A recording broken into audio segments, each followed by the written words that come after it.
What is going on, guys? So, again, we got the morning coffee straight from Costa Rica,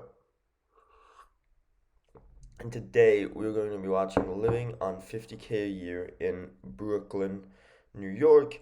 It's interesting because, again, Brooklyn is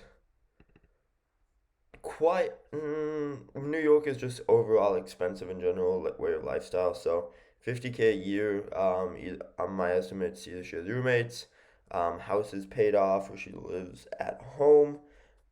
Again, we'll see. I was very impressed with the last person, so let's see how this one goes.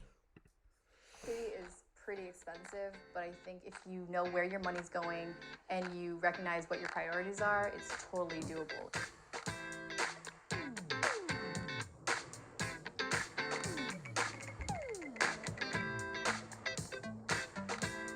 My name is Elena Haskins. I live in Brooklyn, New York, make about $50,000 a year.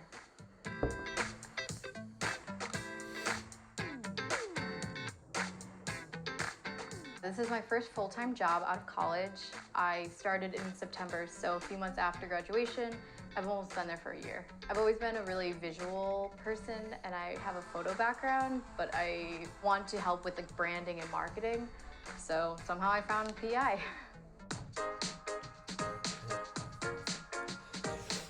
I feel like I've had a lot of different influences about money, negotiating, 401k, investments.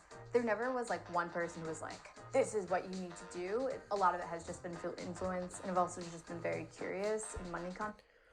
So right off the bat, obviously rent is the highest, which was kind of expected. 950 is not bad at all. So she basically pays like 12,000 a year with utilities and Wi-Fi, and I think that's insanely good. Um, Savings 880, that's great. Want to know if she just puts in a savings or actually invests it. In my opinion, if you're under the age of 30, you do not need, or not 30, let's say, if you're under the age of 24, 25, 26 max, you don't need a savings account. You can just invest all of that wisely in index funds or something not super risky, but safer than that. If you want to go riskier, then have some savings or have so much money, it doesn't matter. Food, 340, that's insanely good. Transportation, 145. Yeah, you got the metro. So she has like the yearly card. I think the yearly card is like 120. So I'm not 100% sure. A friend of mine has it, so that's just 25 less. Debt repayment 130. I feel like that's credit card debt, so that's not really a good thing. She can get rid of that. Okay, monthly metro card, reg. Okay, yeah. Miscellaneous 420. Kind of want to know what that is. Okay. Um, Subscription 75. Yeah, that makes sense. Utilities and Wi-Fi. That's really good. Phone. That's amazing. That's literally what I pay. Donations $30. That's insane, and she still donates. No one's really been like pressuring me to think about this. I think it's kind of cool and important. I like to divvy up things depending on percentage. So immediately after my paycheck comes into my bank, which I use Ally, it just goes into the savings depending on how much I want. I tailor my lifestyle towards not. Yo.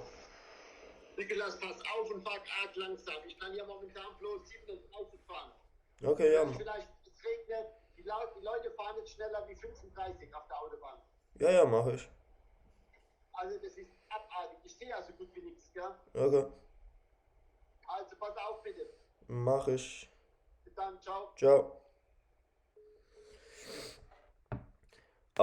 So again, that's really wise. Because people, as soon as you get your paycheck, tax and the stuff is taken out, so they have to get used to living on that. So before you even get your paycheck, money goes straight into like your savings or investments account.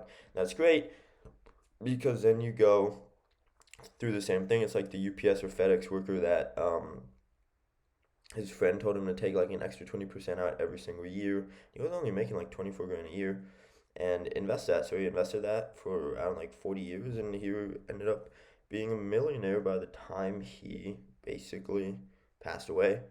And he donated all of that. But so yeah, it's great. That's a super wise and financial thing. And a lot of people should start doing it more because then it's just easier. Once you have like the monthly things out of the way, and then you're like, okay, now what do I have? That money because I'm just used to it. One more thing, it's just because people are then more like, okay, whatever I have left over goes into savings instead of making it a priority. So yeah.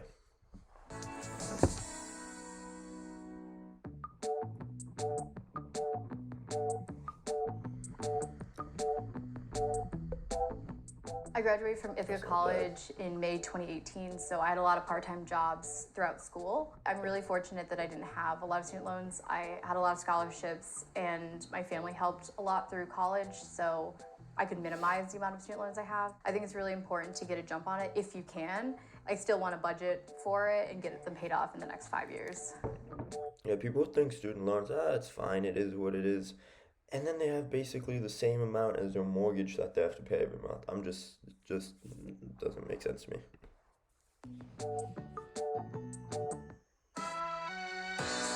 And I feel like she can knock that entire thing out in a year. I feel like dating as a young person is pricey. I mean, as much as I hate to say it, it's a little helpful that I am a lady. So usually if I go on some first dates, I don't usually have to pay. I'm happy to. I honestly am. Like sometimes I pay tip, things like that. And I always say like I'll get the next one. When I've been in like committed relationships, I'm very good about like half and half. So like if you get this one, I'll get the next one. Or like just finding alternatives and just like going out all the time. I think dating in New York, it can get kind of pricey, but maybe not as much for me.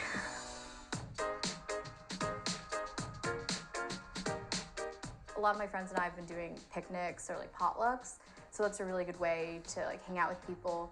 I also am on a bunch of email lists and newsletters that give you free events, and a lot of professional networks I'm in have New York City events and classes that you can take for free. How long have you lived here?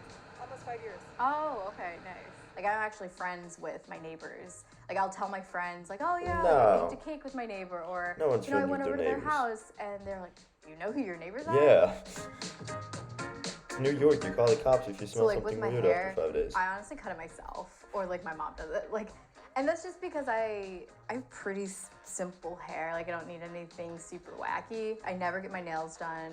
I don't do any waxing services, and that's just like a personal preference. Like I can just do it myself. Best thing right there. Do it yourself.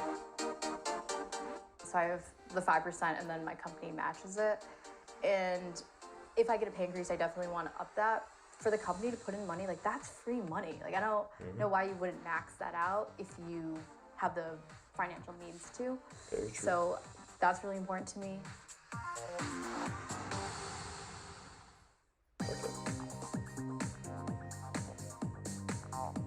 I do freelance photography on the side, mostly headshots and portraits.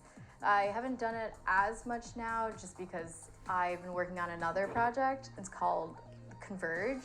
And so it's all like an actionable resource for people who just graduated and seniors about like what to do after college. Here's some steps you can do, or like here's how you save money, here's how you make friends, here's how you get an apartment. And it covers like all of the aspects of the post-grad life. Right now it doesn't make me money, but I think it's really important to not always do things for money. For now, I really want to kind of like give back to the people who were helping me when I was transitioning and do that for other students.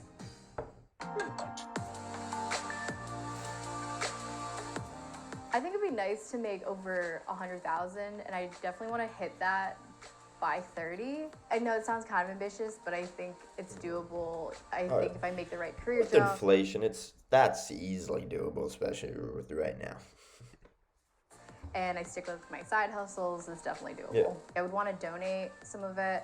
I'd want to use some of it like to travel or to buy more camera equipment. And then a lot of it I would just want to put to the side.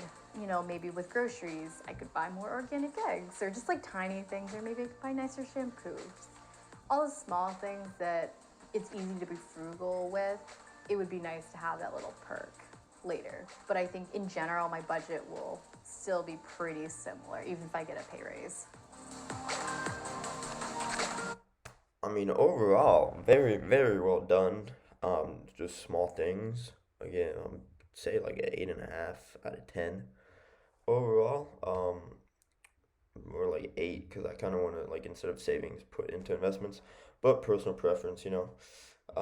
But yeah, I mean it's good. She's doing it right, and yeah, there's not too much to say.